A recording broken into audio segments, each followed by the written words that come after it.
సిద్ధు ప్రేరణ విషయంలో గుణ అయితే ఇంకా వాళ్ళిద్దరికీ నూతన వధూవరులకి శుభాకాంక్షలు అన్నట్టుగా పేపర్ యాడ్ ఇస్తాడు. ఇంక ఇదంతా అయితే ఇంక విజయ్ అయితే ఇంక ఉదయానికల్లా చాలా ఎగ్జైట్మెంట్గా ఇంక పేపర్ రాలేదా అని అంటూ ఉంటే ఇంక పేపర్ అయితే వస్తుంది. ఇంక దాన్నంతా చూసి ఒక్కసారిగా పైకి సడన్గా లేచి అయ్యో ఏంటి ఇది ఇలా జరిగింది అని చెప్పి అంటూ ఉంటే ఇంకా మంజు అయితే ఏం జరిగింది విజయ్ అంటే ఇంకా మన పొరువంతా పేపర్లో ఉంది అంటే ఏం జరిగింది టివ్వు అని చెప్పని చూస్తుంది. ఇంకా అందులో ప్రేరణ సిద్ధు వాళ్ళకైతే ఇంకా ప్రత్యేక కృతజ్ఞతలు అన్నట్టుగా గునాది కూడా ఉంటుంది. ఎవరు ఇలా ఇంటి పొరుని రోడ్డు మీద పెట్టారు అని చెప్పని అంటూ ఉండంగా ఏదో కింద గొడవ జరిగింది అన్నట్టుగా ఇంకా సిద్ధు ప్రేరణ కూడా కిందకు వస్తారు.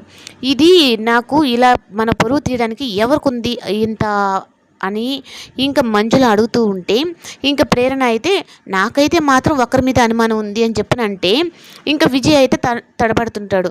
ఏంటి ఈ పిల్ల నన్ను కనిపెట్టేసిందా, లేదంటే గుణతో కూడా చేతులు కలిపి నేను ఇదంతా చేశానని చెప్పిన నిజం తెలుసుకుందా, ఇప్పుడు మంజుల ముందు ఇలా బయట పెట్టింది అంటే అప్పుడు నా పరిస్థితి ఏంటి అని చెప్పనని అప్పుడు ఇంక ప్రేరణ అయితే నాకంతా మా ఆయన మీదే డౌట్గా ఉంది అని చెప్పంటే ఇదేంటి ఇటుపోయి మళ్ళీ నా మీదకి వచ్చావు, అసలు నేను ఎందుకు పెట్టుకుంటాను, మన ఇద్దరు పెళ్లి చేసుకుంది మన ఇద్దరికి తెలియదా, అయినా ఇలా పేపర్లో వేసుకొని చేయాల్సినంత అవసరం నాకేంటి అంటే ఆహా ఇంకెవరికన్నా తెలియలేదేమో అన్నట్టుగా నువ్వే ఏమన్నా మన ఇద్దరికి రిసెప్షన్ ఏర్పాటు చేసావేమో అని అనుకుంటున్నాను లేసివారు అని చెప్పనని తను అంటుంది.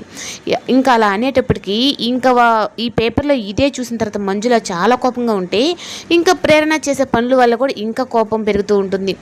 నువ్వు ముందు బీపీ మాత్రం వేసుకుందురా అని చెప్పనని ఇంకా విజయ్ అయితే మంజులను అక్కడి నుంచి తీసుకెళ్తాడు.